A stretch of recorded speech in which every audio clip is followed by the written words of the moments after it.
just a quick video about the history of penicillin and some difficult choices that had to be made during World War II. Which would you choose to treat if you were a doctor or if you were a politician in charge of the military fighting a war of national survival?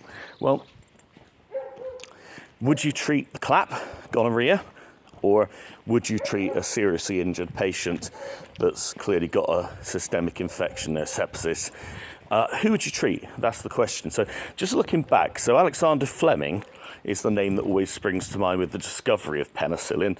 And there's the famous account of, this was in 1928, I think it was St Mary's Hospital, he was doing the research, and he'd been away and he had some, I suppose, agar jelly, if that's what they used back then, to grow bacteria on. He had these bacterial cultures knocking around in his lab, and he'd been away for a little while, and he came back and he noticed that on some of the molds had begun to grow, and around that, clearly, the compound that was bactericidal, it had actually killed, lysed the bacteria all around it in a circle around where the penicillin mould, which is what he identified that this mould was, where it had grown. It had killed the bacteria around it. And he wrote it up, but he didn't take it any further for whatever reason. I haven't looked into the reasons why.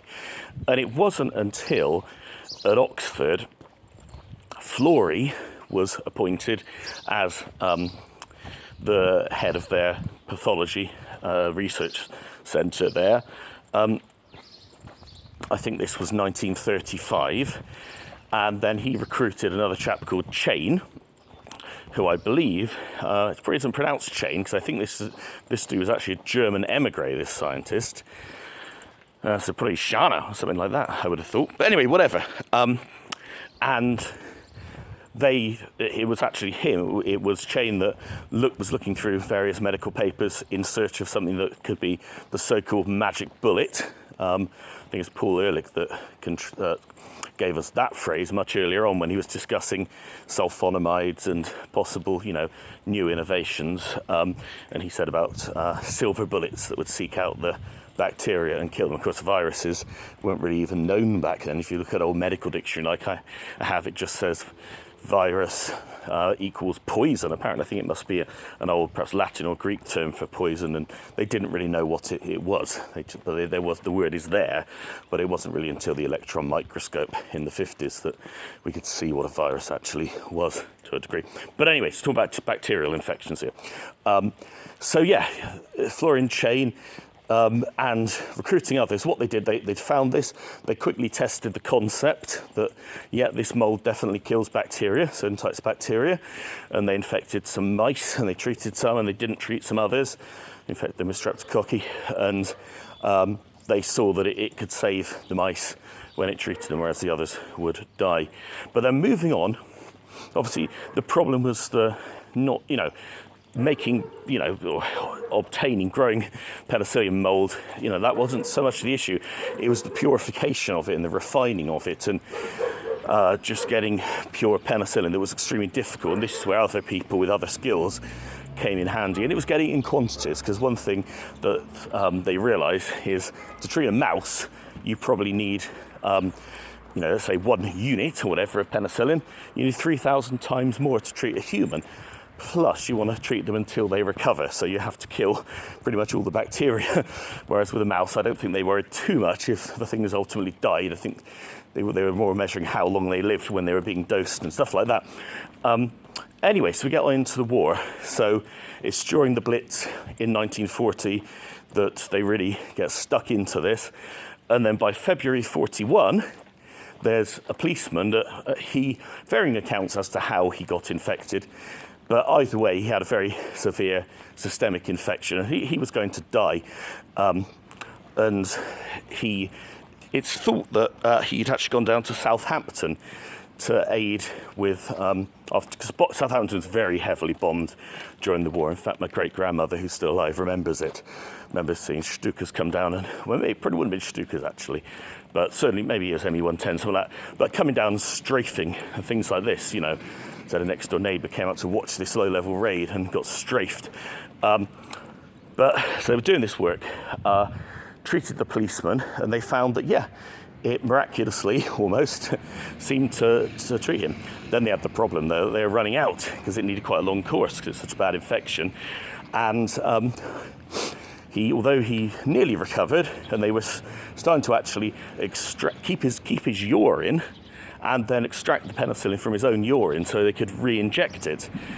Unfortunately, ultimately, they just ran out. And so he fell ill again and ultimately died about a month later. But then all the drug companies were getting involved. They were mass producing this stuff in these great big vats.